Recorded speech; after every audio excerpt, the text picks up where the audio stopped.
Thank you. Good morning, everyone. So I would like to start quickly by reminding ourselves perhaps why we need aquaculture and why aquaculture should be included in MSP. So global population has been increasing globally. Human population has been increasing globally, and so there is need for fish. And aquaculture comes in to supplement what we are getting from capture fisheries, and already reports from FAO are showing us that landings from capture fisheries in marine waters have stagnated for the last 2 decades. So clearly, this is the reason why we need to have aquaculture, and also aquaculture supports attainment of different SDGs, and also the big 4 agendas of the government of Kenya, provision of food, and good protein, and also opportunities employment have been gotten from aquaculture. And also aquaculture also helps in reducing pressure from the wild. And if we can be able to get fish from elsewhere, then I think we will be able to also reduce fishing pressure. But one of the biggest challenge perhaps that is going to face the growth of coastal aquaculture will be availability of sea space. And I think we are having this forum at the right time so that we can be able to look at some of these issues. And we feel that inclusion of aquaculture in MSP will be able to basically propel aquaculture, because with clear plans and right information, we're able to attract investors that would otherwise not be able to have clear direction, and also reducing conflicts with other resource users. Remember, aquaculture is not a traditional economic activity of the coastal people, and so most of the time when it's introduced, it normally finds other activities that are done by the coastal people. And so with MSP, we feel that it will help to reduce this conflict, and it will also increase social acceptance of aquaculture within the sea space. And also the beautiful thing is that MSP will be able to increase efficiency in the use of in the usage of the sea space, because all these different actors have been accommodated in the same space. Next slide, please.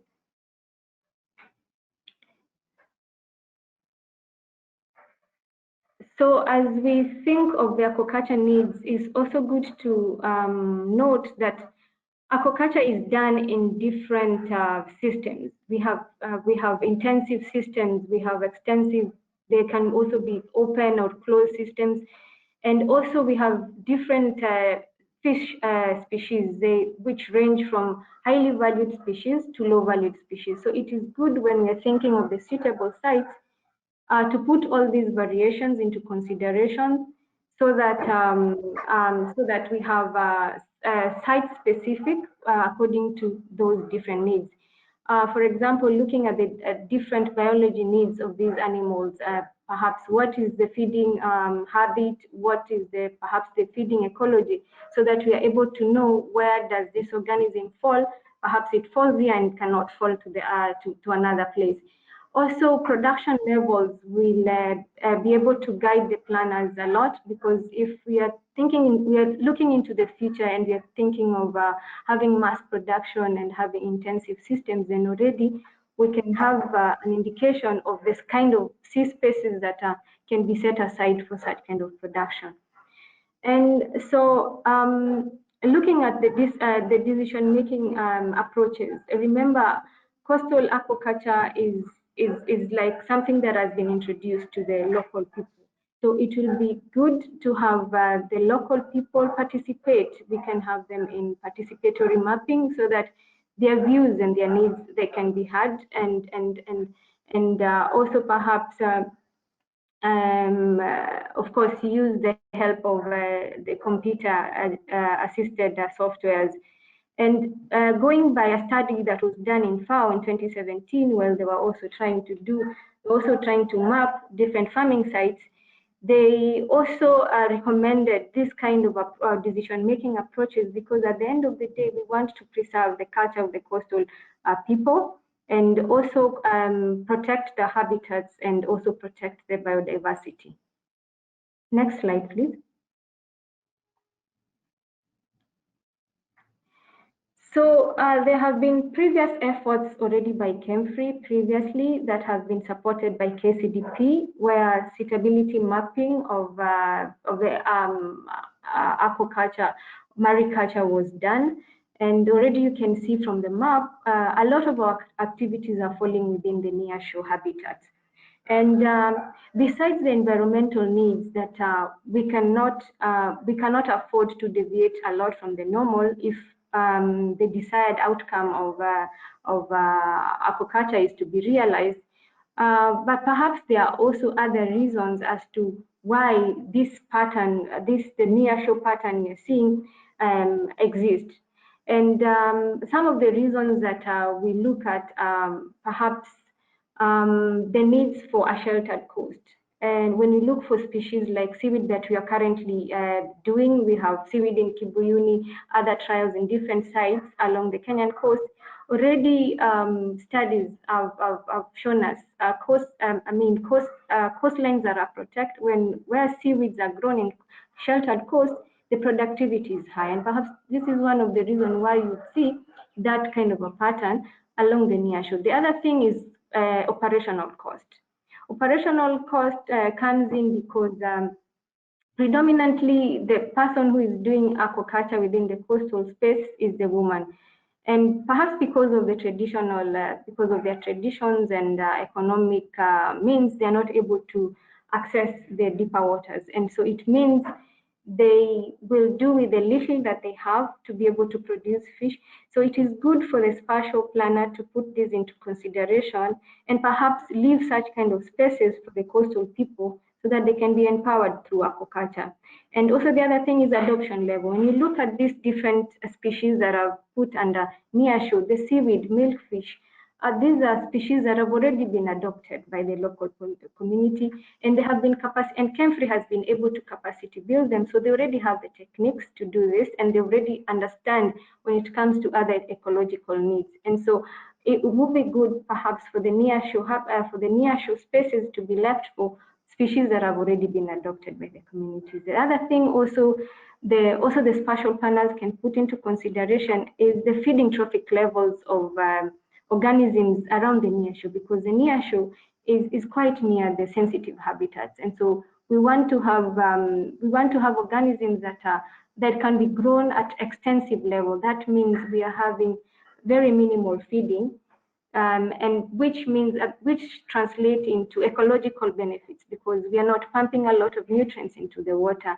and it also has an economic sense to the farmer, because they are able to use less feeding. They do not face a lot of feeding cost. And perhaps another need is for the planner that is something that is coming up in aquaculture is the ability to put different organisms to farm different organisms in an integrated way, which we call integrated multi-trophic aquaculture.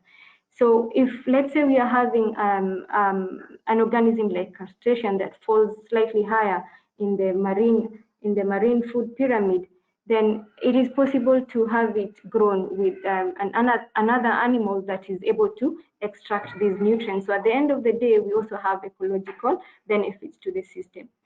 So when you look at the map already, we have very little. We have actually, we do not have aquaculture activities happening offshore. And species, when you look at high valued species, tuna, grouper, and pompano, we already know by experience, even in other countries, that a highly valued species, they're normally done in intensive systems, so that the economics can make a lot of sense. And so what does that mean? If we have to have intensive systems, then we cannot bring them near the sensitive habitats like the corals. And it means such kind of systems, we can only put them perhaps beyond the fringing reef into the exclusive economic zone. So species like tuna, also taking into consideration their biology, these are migratory species, and so it means they need some good space.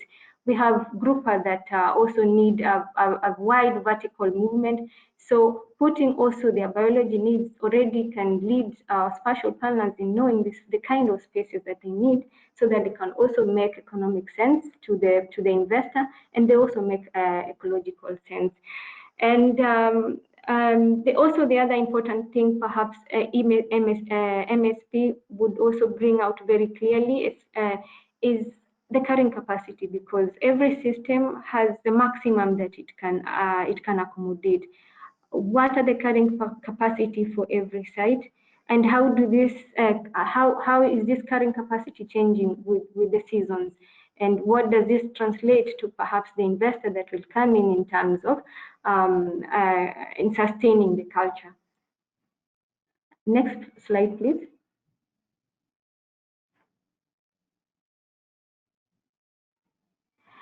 So, so looking at those different scenarios, then it is clear that when now the mapping is being done, the different criteria will have to be used, because we need to have species and system specific sites.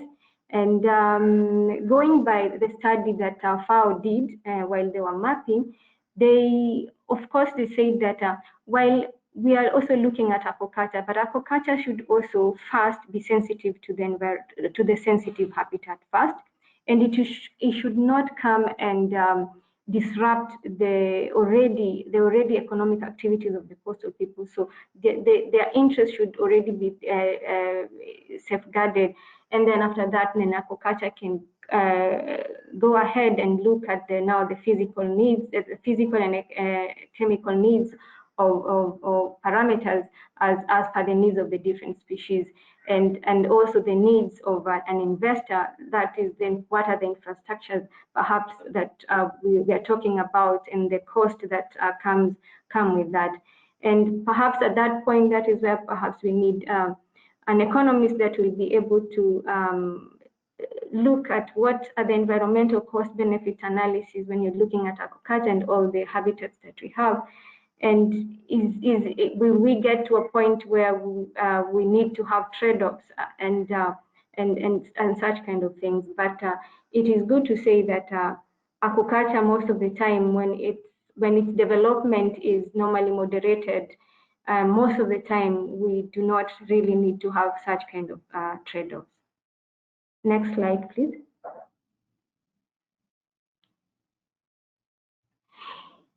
So as I conclude, I also want to appreciate that as we move towards the planning, we already have institutional regulations, that we have also acts, we have the MCA of NEMA and the regulations under NEMA. Issues to do with environmental monitoring and evaluation are very important, and so some of these issues, if it is possible for them to come out very clearly during the planning stages, and of course when now we have people coming in, it would be important, because at the end of the day, without following the set regulations, then at the end of the day we will not be sensitive to the ecosystem. Also, is it possible to have incentives to the locals? Because as we plan and we look into the future, and we want to have this space used, but what is it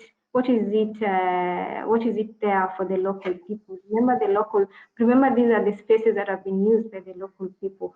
So perhaps we can have policies that are geared towards giving them incentives, and also trying to capacity build them. If we are having offshore ranches, is it possible to have ways in which the investors also bring them on board in training, so that they can also be part of the development?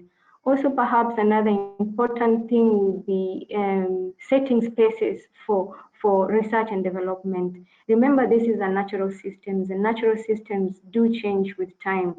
And currently, we are talking of climate change, we're talking of sea acidification, ocean acidification, and many other changes. But perhaps it will be good to leave spaces behind that, perhaps in near shore and offshore, that we can be able to facilitate research, and so that you can be able to inform if how our system adapt, or how perhaps our fish adapting, and also how sustainable how are these changes are going to affect sustainability. And so as I finish, I would just want to point out on something very important that when I was reading the report for FAO, that they said that we know that the Kenyan continental shelf is very short, and so it means most of what actually our territorial waters could be very deep waters. And so when we are talking of offshore aquaculture, there is a possibility perhaps some of these culture systems might fall within territorial waters because we already have deep waters. And so the most important thing is for the planners to be able to look into the future of any risks that comes with that, and how are we going to be able to optimize production in aquaculture. So from there, I would like to end my presentation.